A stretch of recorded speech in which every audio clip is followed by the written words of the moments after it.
This series of videos introduces the 38 chapters of the Routledge Handbook of Environmental Movements. It's a project of the Social Change Lab, and we gratefully acknowledge the support of the Mary Lee bequest for the work of our team.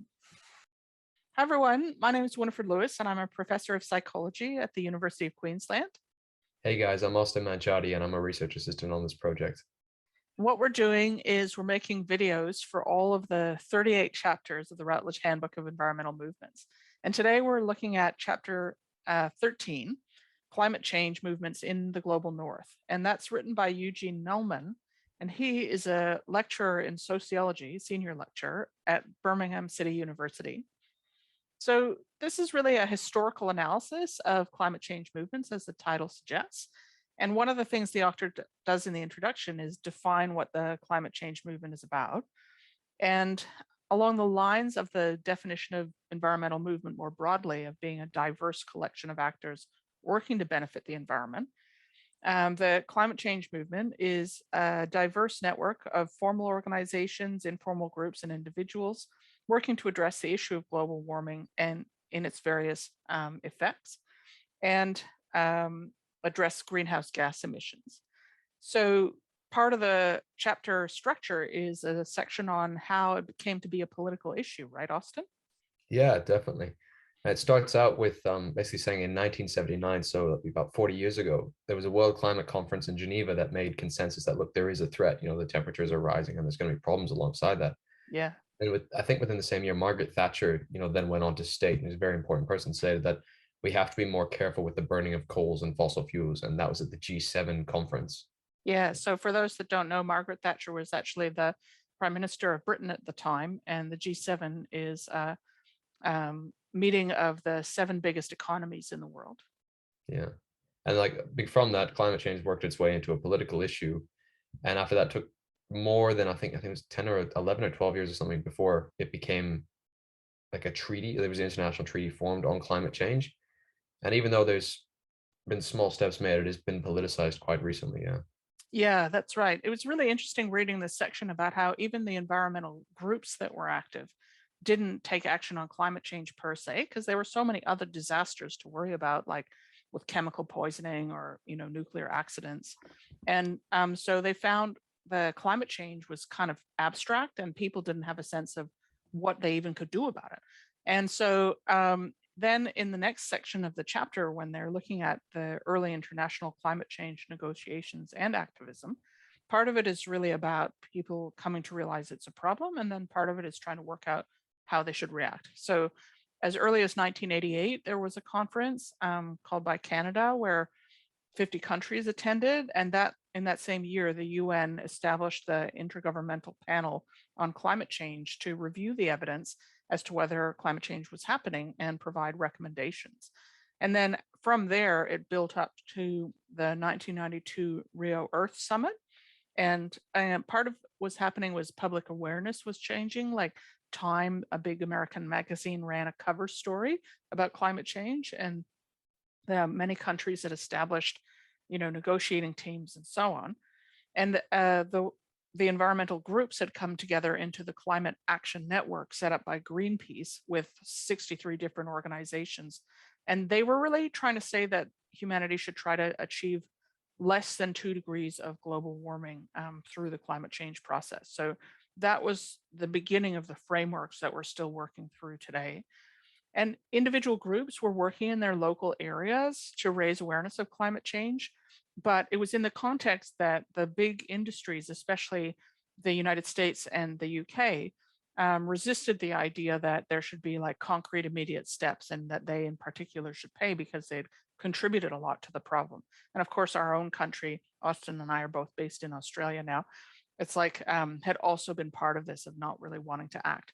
And so building up to the 1992 Rio Earth Summit, though, there was leaders from 115 countries and 172 countries represented, along with thousands of NGOs. So it was at that point that the society sort of came together to take action for climate change. And that started the process called Conference of the Parties. Can you tell us about that, Austin? Yeah, sure. So as you said, they were coming together to form legislation and whatnot, and they were looking at global warming, particularly post-Earth Summit. And like, so they continued conferences and they aimed to decrease carbon emissions across the world. As at that point, the Climate Action Network, otherwise known as CAN, had 4 objectives for an agreement made at said conference, basically. And those 4 were: one was reducing carbon emissions 20% below 1990 levels by 2005 for industrial countries. Second was a strong review of compliance mechanisms. And then the third one was not including emissions trading as a mechanism to meeting reduction commitments. And finally, not including sinks that absorb emissions to offset reductions. And these negotiations went on to create the I can't pronounce it, Kyoto Protocol, that's Kyoto right. Protocol, that's it. Yeah. Which was like a compromise position between the US and the EU, or the Europe, basically, that was only arrived to in the final hours of an additional unscheduled day of negotiations, and only went into effect in 2005 after being ratified by Russia in the last months of 2004. But they've Yeah. been criticized by big countries for having profited on damaging smaller countries. Yeah.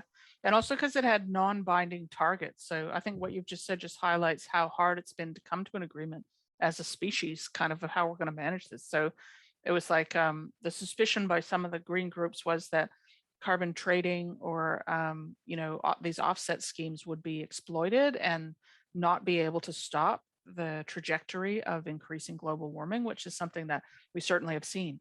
And then at the same time, the idea that big countries should pay more than their share, ferociously resisted by big companies, even to this day, big countries, I should say.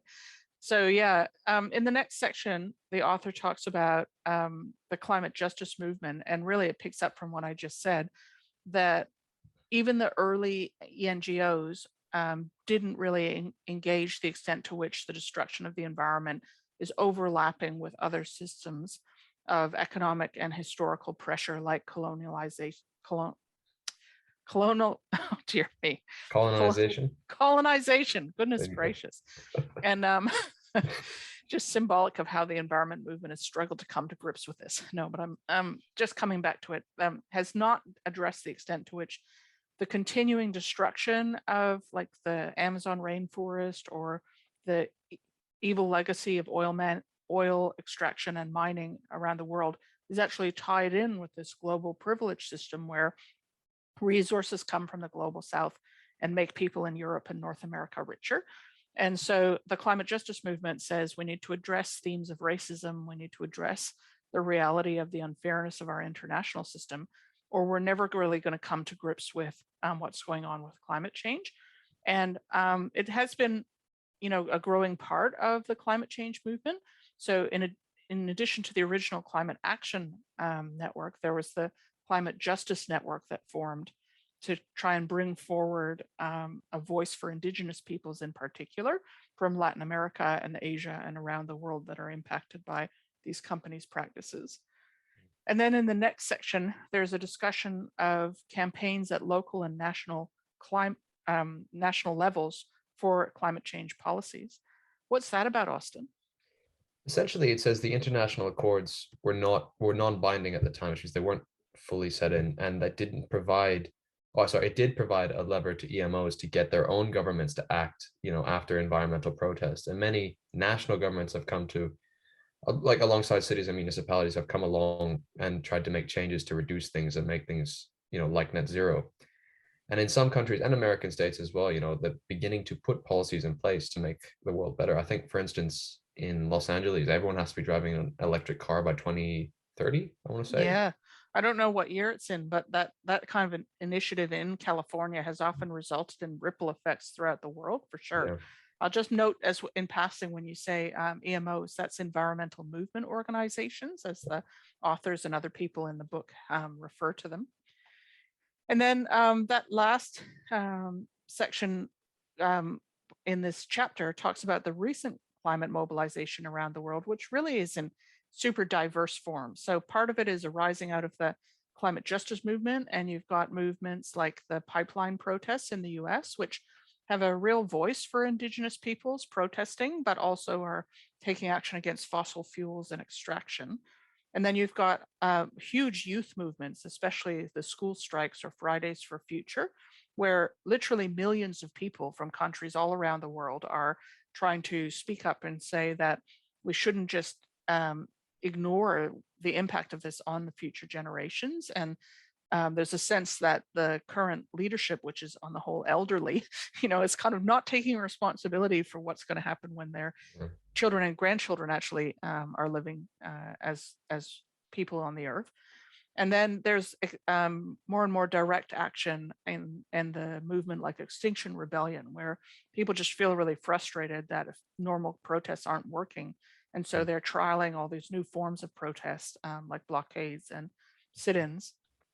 And part of what the author's saying is that, some of these movements have been really effective, and oftentimes they just continue to be sidelined. And the conclusion section of the book the chapter, is really about the fact that the reality of climate change is just more and more obvious. As Austin and I are talking, it's a day of record temperatures in Europe. I think it's hitting 40 across the continent, which is leading to, Wow.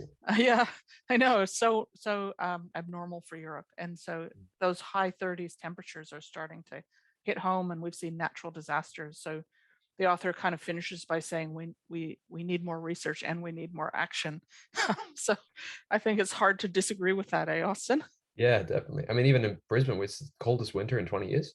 Yeah, which is part of the climate change phenomenon, and Yeah. this thing like the polar vortices that are disappearing, which leads to, changes in how cold air moves around and ocean currents and so on.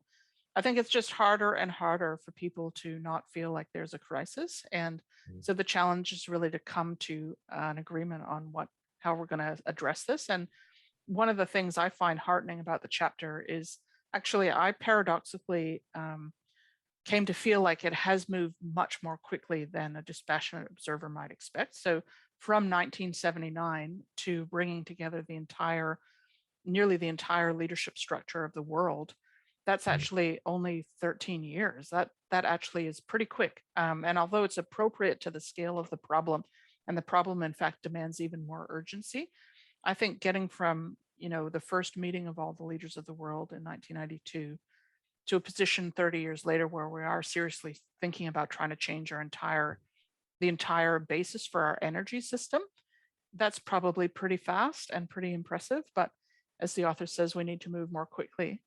Was there like a take-home point for you in the chapter, Austin? I wouldn't say it's so much as a take home, it's more something I just personally like myself. I really enjoyed how at the end of it they linked it into the modern things like Greta Thunberg and Yeah. Obama and things. I found that made it a lot more grounded and realistic to me, because all these things happened decades before I was born. Yeah. Like, Unlike me, I was born in 72, so I was actually alive at the time of the first scientist thing. So maybe that's why it feels like it was actually really rapid. yeah, it's. I mean, I was born 2002, so it's 30 Oh, years wow. later, and it's difficult. But I remember the Greta Thunberg thing, and I remember all of it and all the things, the ripple effect that came from it. It makes it a lot Yeah. more realistic and a lot more like, okay, this is actually happening now, rather than, oh, this has happened in the past, and maybe 20 years from now something will happen, but Yeah. More right vivid, I'm going to say, more vivid and compelling to the younger audiences. now. Yeah. Well, well done to the chapter. That seems like a good way to finish if the author's watching. Definitely. And thanks, Austin, for being part of the recording. Thanks to our viewing audience if you're with us to the end. Bye now. So, yeah. For those of you watching, be sure to subscribe and follow us at Social Change UQ, and check out our website for more videos.